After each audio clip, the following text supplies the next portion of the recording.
안녕하세요. 뇌전증 지원센터 홍승봉 센터장입니다. 이번 뇌전증 교육 맛집의 첫 번째 주제는 뇌전증입니다. 뇌전증이 어떤 병인지에 대해 설명드리겠습니다. 뇌전증은 신경세포가 가끔 흥분하여서 이상 증상이나 행동이 반복적으로 발생하는 흔한 뇌질환입니다. 일반적으로 수면 부족, 음주, 다른 약물 등의 유발 요인이 없이 뇌전증 발작이 2회 이상 재발할 때 뇌전증이라고 진단하게 됩니다. 뇌전증을 일으키는 원인은 뇌손상 등으로 다양하지만 약 50%는 특별한 원인을 발견하지 못하기도 합니다.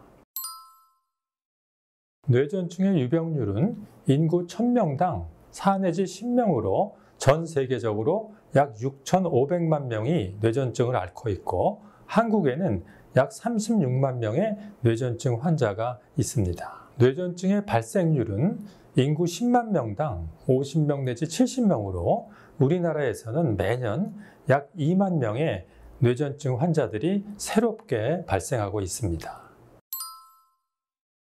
사람이 할 수 있는 생각이나 움직임 모두 증상으로 나타날 수 있습니다.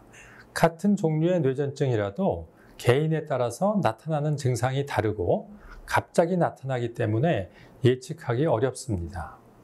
뇌전증 발작은 보통 10초 내지 몇 분 정도 지속되는데 완전히 회복하는데도 필요한 시간이 수초에서 서너 시간까지 환자마다 다릅니다. 대개 한 환자의 뇌전증 발작의 형태는 항상 똑같고 불규칙적으로 발생하며 정확히 예측할 수가 없습니다. 전조는 뇌전증 발작의 가장 처음 증상으로 발작의 일부입니다. 전조는 기술하기 어려운 이상한 느낌, 감각, 생각, 행동의 변화로 나타나서 환자 본인만 알고 옆에 있는 사람은 인지하지 못합니다. 한 환자에게 전조 증상은 항상 비슷하게 나타나고 전조의 증상은 다양하지만 그 지속 시간은 매우 짧으며 대개 5초에서 30초 이내고요.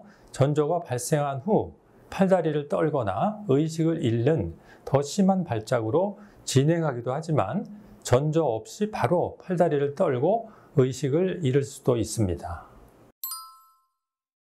뇌의 어느 부위가 흥분하는지에 따라서 나타나는 증상이 달라질 수 있습니다.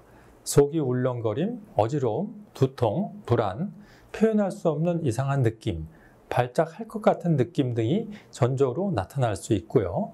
뇌전증의 발생 부위에 따라서 전조의 형태는 다릅니다. 측두엽 뇌전증의 전조로는 기시감 또는 미시감, 냄새, 소리, 맛, 두려움, 공포 또는 즐거운 느낌, 구역질, 위에서 목구멍으로 치미는 느낌 등이 나타날 수 있습니다.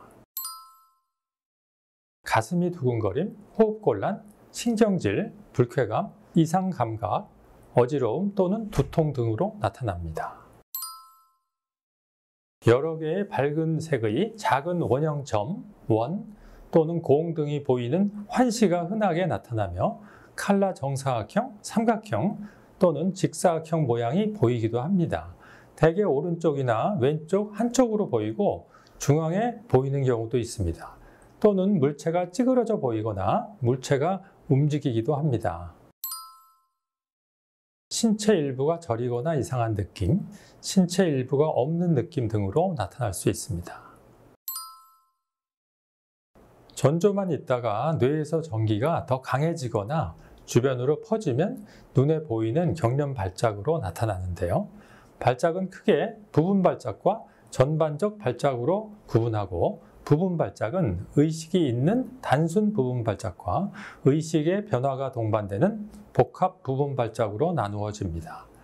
발작 뇌파가 뇌 전반으로 퍼지면 전신 강직 간대성 발작으로 진행하는데 이를 2차성 전신 발작이라고 합니다. 부분 발작은 여러 가지 형태로 나타나는데 의식, 감각, 감정, 생각의 변화로 나타나는 발작은 의식 소실, 혼동, 멍한 상태, 환각, 내 육체를 떠나는 느낌 또는 몸의 일부가 다르게 느껴지거나 다르게 보이는 발작이 있으며 신체적인 변화로 나타나는 발작으로는 말하지 못함, 삼키지 못하거나 눈을 깜빡거림, 눈동자가 한쪽으로 가거나 움직이지 않음, 근육의 허약, 신체 일부가 떨거나 움찔거리는 튠, 의미 없는 행동을 반복적으로 보이는 자동증 또는 발작 전 하던 행동을 반복하는 발작이 있습니다. 전반적인 발작은 의식을 잃고 사지에 경련이 발생하는 전신 강직 간대성 발작, 경련이 없이 정신만 멍해지는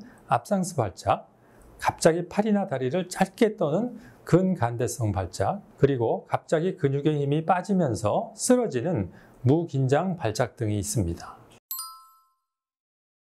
발작의 형태, 뇌에서 뇌전증이 발생하는 부위가 영향을 줍니다. 발작이 끝나면 발작 후 상태가 되는데 바로 회복되기도 하지만 어떤 환자들은 회복하는데 수분에서 수시간이 걸리기도 합니다. 발작이 끝난 후에는 대개 반응이 느림, 혼동, 기억상실, 말하고 쓰기 어려움, 멍한 느낌, 어지러움, 우울감, 놀란 상태 또는 불안감, 무서움, 좌절, 부끄러움, 당황이 있을 수 있습니다. 발작 후에 두통을 느낄 수 있고 근육통, 피로, 수면, 구역질, 구토 등이 동반될 수 있으며 발작 중에 신체 손상으로 피멍, 외상, 골절 등이 발생할 수 있습니다. 오늘은 뇌전증에 대해서 짧은 시간 동안 알아보았습니다. 뇌전증에 대한 잘못된 정보나 오해들이 많습니다. 정확한 정보를 확인하여 치료를 받는 것이 매우 중요합니다. 다음 뇌전증 교육 맛집에서는 뇌전증은 누가 걸리나요? 라는 주제로 만나도록 하겠습니다. 감사합니다.